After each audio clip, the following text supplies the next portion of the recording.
Integrals exercise 7.5 के इस video में हम क्वेश्चन नंबर 20 सॉल्व करेंगे। क्वेश्चन नंबर 20 में जो फंक्शन है वो इस प्रकार है 1/x into X power 4 minus 1। इसको सॉल्व करने के लिए हम सब्स्टिट्यूट करेंगे x के पावर 4 को t के इक्वल। यहाँ लिखेंगे लेट, मान लेते हैं हम x power 4 is equal to t और दोनों पक्षों का, दोनों साइड का हम डिफरेंशियल फाइंड आउट करेंगे। डिफरेंशियल फाइंड आउट करेंगे तो होगा 4x power 3 is equal to dt upon dx। और अभी जो है इसको इधर ट्रांसपोज कर लेंगे, तो ट्रांसपोज करेंगे तो और इज इक्वल टू होगा 4x power 3 into D X is equal to D T. अब हम यहाँ लिखेंगे नाउ, अब integral of 1 upon x into X power 4 minus 1 with respect to x।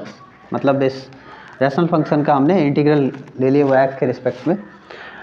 अब हम इस फैक्ट और इस फैक्ट को यूज करेंगे और इसको कन्वर्ट कर लेंगे। पहले इसके वेरिएबल को कन्वर्ट कर लेंगे t में, एक दूसरा वेरिएबल जो हमने t लिया हुआ उसमें कन्वर्ट कर लेंगे।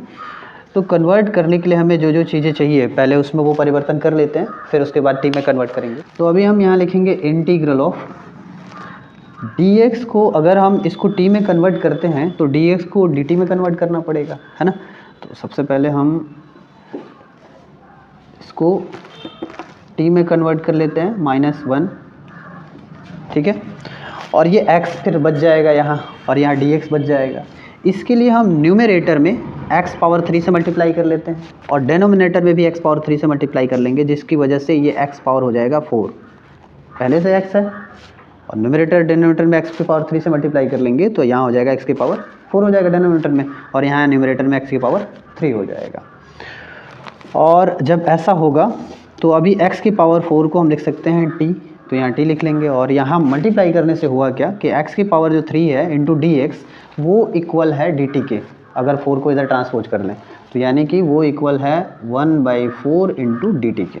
और न्यूमरेटर में फिर कुछ बचता नहीं है 1 के सिवाय, तो 1 लिख लेते हैं। तो फिर हम इसको यहाँ एक बार लिख लेते हैं integral of 1 upon x into X power 4 minus 1 with respect to x। अभी हमने न्यूमरेटर और डेनोमिनेटर दोनों में ही x पावर 3 से मल्टीप्लाई किया, जैसा कि हमने आपको बताया। और हमने अब पूरे के पूरे इस रैशनल फंक्शन को एक दूसरे वेरिएबल t में कन्वर्ट कर लिया हुआ है, और t के रिस्पेक्ट हमें इंटीग्रल भी फाइंड आउट करना है। अब 1/4 को हम बाहर कर लेंगे गुणे के रूप में, क्योंकि यहाँ गुणे के रूप में अंदर है, मतलब प्रोडक्ट के रूप में अंदर है, तो बाहर कर लेंगे इसको इनडेफिनिट इंटीग्रल के प्रॉपर्टी के बेस पे। और यहाँ अंदर रह जाएगा integral of 1/t into T minus 1 with respect to t। अब ये जो रैशनल फंक्शन है इसको पार्शियल फ्रैक्शन में चेंज कर लेंगे, ठीक है। तो चेंज करते हैं, लिखेंगे again let 1/t into T minus 1 is equal to a/t plus b/t minus 1। ऐसा कर लेंगे और इसको यहाँ इक्वेशन हम 1 मान लेंगे और इसको इक्वेशन मान लेंगे 2, क्योंकि इसे सॉल्व करना होगा और a और b का वैल्यू फाइंड आउट करना होगा, इसलिए हमने इसको 2 मान लिया हुआ है और बाद में इस वैल्यू को वहाँ पुट करना है। अब लिखेंगे यहाँ और इसको सॉल्व करेंगे 1/t into T minus 1 is equal to, यहाँ इन दोनों के डेनोमिनेटर का मल्टीप्लाई कर लेंगे तो t इंटू टी माइनस 1 और फिर क्रॉस मल्टीप्लाई कर लेते हैं। तो यहाँ क्रॉस मल्टीप्लाई करेंगे तो a into T minus a होगा इसका मल्टीप्लाई करने से, और प्लस है तो प्लस, फिर t का मल्टीप्लाई b से करने पर bt होगा इज इक्वल टू, ये at और bt वाला टर्म एक साथ रख लेंगे और दोनों में से t कॉमन कर लेंगे, तो फिर हमें मिल जाएगा a plus B into T और minus a whole upon t into T minus 1। अब लेफ्ट हैंड साइड और राइट हैंड साइड दोनों ही फ्रैक्शन के डेनोमिनेटर इक्वल हैं, तो दोनों को कैंसिल कर लेंगे और फिर हमें मिल जाएगा 1 is equal to a plus B into T minus a। अब हम बोथ साइड कंपेयर करेंगे तो t का यहाँ कोएफिशिएंट है a प्लस बी, यहाँ t है नहीं, तो यहाँ प्लस लिख के 0 लिख के और इंटू टी लिख लेंगे, ठीक है। 0 इंटू टी लिख लेंगे और कंपेयर कर लेंगे तो मिलेगा हमें a plus B is equal to 0 and minus a is equal to 1। Minus से दोनों पक्षों में माइनस से मल्टीप्लाई कर लेंगे, जिससे हमें a का वैल्यू मिल जाएगा -1। और जब a का वैल्यू -1 होगा और इसमें उसको पुट करेंगे तो v का वैल्यू मिल जाएगा, b का वैल्यू हमें मिल जाएगा +1। a और b के ये दोनों ही वैल्यू हम इक्वेशन 2 में पुट कर लेंगे, लिखेंगे on putting a is equal to -1 and b is equal to 1 into equation 2 we get. तो ऐसा करने से हमें मिल जाएगा 1/t into T minus 1 is equal to, ये माइनस a का वैल्यू माइनस में है और b का वैल्यू प्लस में है, तो इसको पहले लिख लेंगे, इसको बाद में लिख लेंगे। यहाँ लिखेंगे 1/t माइनस 1 माइनस 1/t। तो अभी इसको इक्वेशन हम लिख लेते हैं 3। अब हम इक्वेशन 1 में जो ये रैशनल फंक्शन है 1/t इंटू टी माइनस 1, उसको रिप्लेस कर देंगे इक्वेशन 3 के इस वैल्यू से, क्योंकि 1/t इंटू टी माइनस 1 का जो वैल्यू है 1/t माइनस 1 माइनस 1/t है, तो इसलिए इसको रिप्लेस कर लेंगे। लिखेंगे from equations 1 and 3 we gate.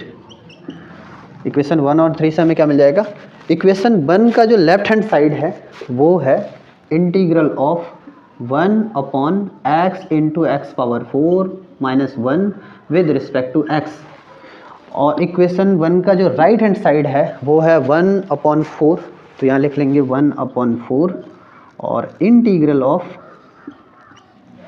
1/t into T minus 1 with respect to t। तो जैसा कि हमने कहा था कि 1/t इंटू टी माइनस 1 को हम इससे रिप्लेस करेंगे, इस वैल्यू से, राइट हैंड साइड वाले वैल्यू से, तो हम रिप्लेस कर लेंगे। यहाँ लिखेंगे 1/t minus 1 with respect to t minus integral of 1/t with respect to t।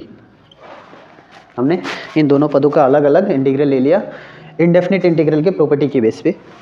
अब हम इसको सॉल्व करेंगे तो 1/4 है, 1/4 लिखेंगे, और यहाँ integral of 1/t minus 1 with respect to t है, तो हम ये जानते हैं इसका इंटीग्रल होता है log mod t माइनस 1, और फिर माइनस है तो माइनस, फिर integral of 1/t with respect to t, तो इसका इंटीग्रल होता है log mod t, और प्लस इंटीग्रल कांस्टेंट यहाँ c लिख लेंगे बाहर।